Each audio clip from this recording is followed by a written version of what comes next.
திருச்செந்தூர் கோவிந்தம்மாள் ஆதித்தனார் மகளிர் கல்லூரியில் 2026-2027 கல்வியாண்டிற்கான மாணவர் சேர்க்கை நடைபெறுகிறது. மேகதாதுவில் அணை கட்டியே தீர்வோம் என்று கர்நாடக துணை முதல்வர் டி.கே. சிவகுமார் உறுதி பூண்டிருக்கக்கூடிய இந்த சூழல்ல இந்த மேகதாது விவகாரம் தொடர்பாக பிரதமர் நரேந்திர மோடிக்கு முதலமைச்சர் விஜய் கடிதம் எழுதியிருக்கிறார். இது பற்றிய கூடுதல் விவரங்களை செய்தியாளர் மணிகண்டன் விவரிக்க கேட்போம். மணிகண்டன், இந்த கடிதத்தில் முதலமைச்சர் விஜய் பிரதமருக்கு என்னென்ன கோரிக்கைகள் வைத்திருக்கிறார், என்னென்ன விஷயங்கள் அந்த கடிதத்தில் இடம்பெற்றிருக்கு? கர்நாடக அரசை பொறுத்தவரையில மேகதாது அணைக்கு இடையே குறுக்கே காவிரி ஆற்றின் குறுக்கே மேகதாது அணை தொடர்பாக உத்தேசிக்கப்பட்டுள்ள பூமி பூஜை நிகழ்வை தொடர்ந்து தமிழ்நாட்டின் உரிமையை நிலைநாட்டிடவும் விவசாயிகளின் நலனை காத்திடவும் தமிழ்நாடு முதலமைச்சர் இன்று இந்திய பிரதமர் நரேந்திர மோடிக்கு கடிதம் எழுதியிருக்கிறார். குறிப்பாக அந்த கடிதத்துல மாண்புமை உச்சநீதிமன்றத்தின் தீர்ப்பையும் காவிரி நடுவர் மன்றத்தின் இறுதி ஆணையும் அப்பட்டமாக மீறும் வகையில துணை முதலமைச்சர் அந்த கருத்துக்களை தெரிவித்து வருகிறார் என்பதை கனிவான கவனத்திற்கு கொண்டு வர விரும்புவதாகவும் கர்நாடக மாநில துணை முதலமைச்சர் இது தொடர்பாக பொதுவெளியில தெரிவித்திருப்பது தங்கள் வாழ்வாதாரத்திற்காக காவிரி ஆற்றையே நம்பியிருக்கும் தமிழ்நாட்டின் லட்சக்கணக்கான விவசாயிகளிடையே மிகுந்த கவலையை ஏற்படுத்தியிருக்கிறது என்பதையும் தெரிவித்திருக்கிறார். காவிரி நதிநீர் பிரச்சனை என்பது மிகவும் முக்கியமானதொன்றாகும்.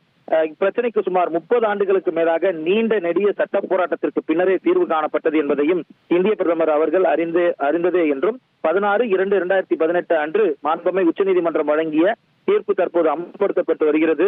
மேகதாது திட்டம் காவிரி நடுவர் மன்றம் அனுமதித்த திட்டங்களின் பட்டியலில் இடம்பெறவில்லை என்றும் இதனை மேற்கண்ட உச்சநீதிமன்ற தீர்ப்பு உறுதிப்படுத்தியுள்ளது என்றும் தெரிவித்திருக்கிறார். காவிரி படுகையானது நீர் பற்றாக்குறை உள்ள படுகை என்பதை கருத்தில் கொண்டு 50% நம்பகத்தன்மை அடிப்படையில் கிடைக்கக்கூடிய நீர் ஏற்கனவே சம்பந்தப்பட்ட மாநிலங்களுக்கு ஒதுக்கப்பட்டுள்ளதால் கூடுதல் நீரை பயன்படுத்துவதற்கோ அல்லது புதிய நீர்த்தேக்கத்தை உருவாக்குவதற்கோ எந்தவித வாய்ப்பும் இல்லை என்பதாலும் 16/2/2018 தேதியிட்ட தீர்ப்பின் மூலம் மாண்புமை உச்சநீதிமன்றத்தால் உறுதி செய்யப்பட்ட தீர்ப்பாயத்தின் இறுதி தீர்ப்பில் குறிப்பாக அனுமதிக்கப்பட்டுள்ள திட்டங்களை தவிர்த்து காவிரி ஆறு அல்லது அதனை துணை நதிகள் குறுக்கே வேறு ஏதேனும் புதிய திட்டத்தை திட்டமிடுவது மேற்குறிப்பிட்ட உச்சநீதிமன்ற தீர்ப்பில் தலையிடுவதற்கு சமமானதாகும் என்று தமிழ்நாடு முதலமைச்சர் தனது கடிதத்தில் பிரதமருக்கு தெரிவித்திருக்கிறார். அது மட்டுமல்லாமல் உச்சநீதிமன்றத்தின் தீர்ப்பின் மூலம் திருத்தப்பட்ட இறுதி தீர்ப்பின்படி தமிழ்நாட்டிற்கு உறுதி செய்யப்பட வேண்டிய நீர்வரத்துக்கான 3 கூறுகளில் ஒன்றான கட்டுப்பாடற்ற நீர்பிடிப்பு பகுதியிலிருந்து உருவாகும் நீர்வரத்தை தடுப்பதற்கு கர்நாடக மாநிலம் முயன்று வருவதை தமிழ்நாடு உறுதியாக கருதுகிறது என்றும்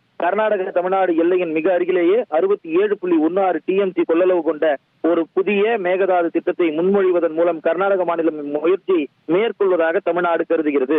இது மட்டும் அல்லாமல் கர்நாடக மாநிலம் முயற்சியை மேற்கொள்வதாக தமிழ்நாடு அரசு 16/2/2018 தேதியிட்ட தனது தீர்ப்பில் நீர்பிடிப்பு பகுதியின் மேல் பகுதியில் அமைந்துள்ள மாநிலமானது கீழ்ப்பகுதியில் அமைந்துள்ள மாநிலத்திற்கு திட்டமிட்ட நீர் விநியோகத்தை பாதிக்கும் வகையில் எந்தவித நடவடிக்கைகளும் மேற்கொள்ளக்கூடாது என உச்சநீதிமன்றம் அறுதியிட்டு தீர்ப்பளித்துள்ளது என்பதால் கர்நாடக மாநிலம் ஒரு புதிய நீர்த்தேக்கத்தை கட்டுவதற்கு முன்மொழிந்துள்ள இச்செயலானது மேற்கூறிய உச்சநீதிமன்ற தீர்ப்பின் மீதான ஒரு தெளிவான மீறலாகவே அமையும் என்று தெரிவித்திருக்கிறார். இது மட்டுமல்லாமல் கர்நாடக மாநிலம் சுற்றுச்சூழல் தாக்க மதிப்பீடு ஆய்வை மேற்கொள்வதற்கு ஆய்வு வரையறைகள் டேர்ம்ஸ் ஆஃப் ரெஃபரன்ஸ் பெற முயன்ற போது சுற்றுச்சூழல் வனம் மற்றும் காலநிலை மாற்ற அமைச்சகத்தின் வல்லுநர் மதிப்பீட்டு குழு கடந்த 2019/7 அன்று நடைபெற்ற தனது கூட்டத்தில் இது மாநிலங்களுக்கு இடையிலான சிக்கல்களை உள்ளதை கருத்தில் கொண்டு சம்பந்தப்பட்ட மாநிலங்களுக்கு இடையே ஒரு இணக்கமான தீர்வு எட்டப்பட வேண்டும் என்று கருத்து தெரிவித்து அக்கோரிக்கையை திருப்பி அனுப்பது என்பதையும் கவனத்திற்கு கொண்டு வருவதாகவும் மேலும் சுற்றுச்சூழல் வனம் மற்றும் காலநிலை மாற்ற அமைச்சகம் சுற்றுச்சூழல் தாக்க மதிப்பீட்டு ஆய்வை மேற்கொள்வதற்கான இதுவரை வழங்கக்கூட இல்லை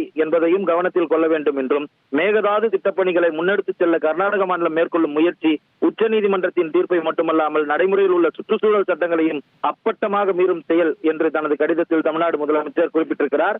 16/2/2018 தேதியிட்ட தீர்ப்பை அதன் எழுத்துப்பூர்வ மற்றும் உள்ளார்ந்த உணர்வுகளுக்கு இணங்க செயல்படுத்தும் கடமை கொண்ட ஒன்றிய ஜல்சக்தி அமைச்சகமும் மத்திய நீர்வள ஆணையமும் தமிழ்நாடு அரசின் கோரிக்கையை பரிசீலிக்காமலேயே கர்நாடகாவின் மேகதாது திட்ட முன்மொழிவை ஏற்று பரிசீலித்து வருவது வியப்பளிக்கிறது என்றும் தெரிவித்திருக்கிறார்.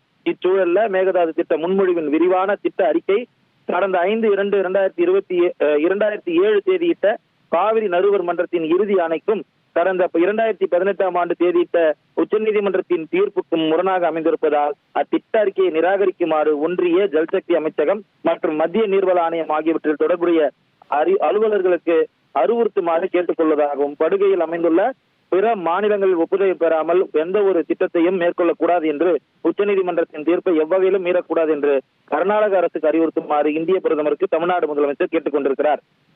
இந்த கடிதத்தின் வாயிலாக உச்சநீதிமன்றத்துடைய தீர்ப்பையும் அதே போல காவிரி நடுவர் மன்றத்துடைய ஆணையையும் கர்நாடக அரசு மீறுவதாகவே தமிழ்நாடு அரசு கருதுவதாகவும் இதைத் தொடர்ந்து கர்நாடக அரசுக்கு உரிய அறிவுறுத்தலை வழங்கி நடவடிக்கை எடுக்க வேண்டும் என இந்த கடிதத்தின் மூலமாக தமிழ்நாடு முதலமைச்சர் பிரதமருக்கு வலியுறுத்தியிருக்கிறார்.